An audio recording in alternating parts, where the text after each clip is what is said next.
Welcome, travelers. So picture this. You're out on the plains of the Serengeti, or maybe you're on the stunning white sand beaches of Zanzibar. You know, the key to really unlocking an amazing East African adventure is making a connection. So in this guide, we're going to give you the essential Swahili phrases you need to go beyond just seeing the sights and really start experiencing the culture. You ready? Let's dive in. Okay, before we learn even a single word, let's get into the right mindset here. The most important thing to remember is that just trying is what counts. Seriously, the local people are incredibly welcoming, and they'll really appreciate you making the effort to speak their language. Don't worry about being perfect. Every little attempt is like building a bridge to a much richer experience. So let's just embrace the journey. All right, section 1, Karibu. That means welcome, and we're welcoming you to the language of this incredible landscape. We're going to kick things off with the basic words you'll need to talk about the amazing places your adventure is about to take you. These 4 words right here, they're pretty much the building blocks of your entire East African trip. You might be visiting a Hifadhi ya Taifa, that's a national park, like the famous Serengeti. Or, hey, maybe you're climbing a Milima, which is a mountain, think Kilimanjaro. You could also be kicking back on the Pwani, the coast, or exploring a beautiful Kisiwa, which means island. Just knowing these will help you figure out where you're going right from the start. Okay, section 2, on safari. Now, for so many people, this is the absolute heart of the trip. So we're going to cover the Swahili names for the incredible animals you'll see. And this is really important, the simple commands you can use to communicate with your guide for the best and safest possible views. And here they are, the legendary Big 5. Knowing their Swahili names is just a fantastic way to connect with your guide. So take a look. We've got Simba, the lion, Tembo, the elephant, Nyati, the buffalo, Chui, the leopard, and Kifaru, the rhino. Let's zoom in on a couple of the most iconic ones. First up, the elephant, or Tembo. Let's get the pronunciation right. Tembo. See? Simple. Now, just imagine you see one. You can point and say to your guide, Tazama Tembo. That just means, look, an elephant. It's a tiny phrase, but believe me, it makes a huge difference. And of course, Simba. Si-ma. I think a lot of us know that name pretty well. Just imagine seeing a majestic lion and being able to say, Simba Kule, which just means, a lion over there. You know, it's a powerful feeling to be able to name what you're seeing. Now for some super useful commands from inside your safari vehicle. You see something you absolutely have to photograph? Tafadhali simama means, please stop. If your guide is moving just a little too fast, you can ask them to endesha polepole, drive slowly. And if you're the first one to spot something, you can get all excited and say, Angalia kule, which is, look over there. Okay, time for a quick role play, and this is for a really important moment.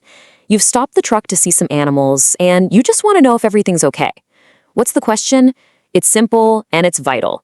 Ni salama, which means, is it safe? And here is exactly why that question is so important. Your guide might answer neyo, which means yes, but they might follow it up with a warning, like lakini kuna simba karibu, but there are lions nearby. The big takeaway here is even if it's salama inside the vehicle, always listen for that crucial extra info that comes next. All right, section 3, the trail. We're leaving the wide open savanna and heading for some higher ground. If you're planning on doing any hiking in East Africa's breathtaking mountains, then this next set of phrases is definitely for you. Here's your little vocabulary toolkit for the trail. The activity itself is called Kapanda Mlima. That's hiking. The path you're following is the njia.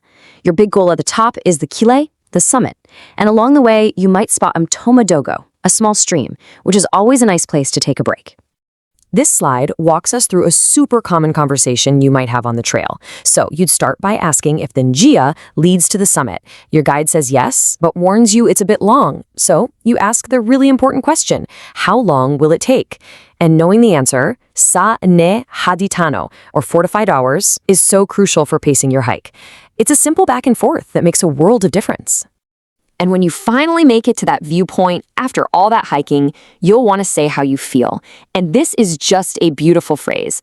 Mahali hapa pana utulivu mkubwa. It means, this place is very peaceful. What a perfect way to show how much you appreciate it. From the mountains, we are now taking a journey to our final stop, the absolutely stunning coast. I want you to think white sand, turquoise water, and just total relaxation. The one word you're definitely going to need for this part of your trip is ufukwe. Let's give it a try. Ufukwe. It means beach. It's a beautiful word for a beautiful place, isn't it? So, you're standing there on the ufukwe. The water looks absolutely amazing, and you are ready to jump right in. How do you ask if it's okay? You'd say, "Ninaweze kuogelea hapa?" Can I swim here? And just like on safari, this simple little question can get you some really vital safety info.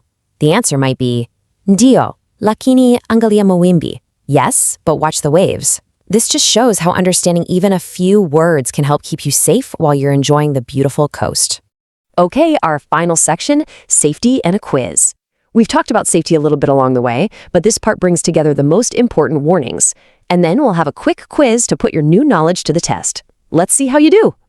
Okay, if you only learn one single word from this entire guide, please make it this one, hatari. It means danger. If you hear this word or you see it on a sign, you need to pay immediate attention. It really is for your own safety. These are the absolute golden rules of any wildlife encounter. First, fuata maelekezo ya mwongozo. Always follow your guide's instructions. They are the experts. Second, usikaribie wanyama. Do not approach the animals. I don't care how calm they look, they are wild. And finally, ka danya yagari. Always stay inside the vehicle during a game drive.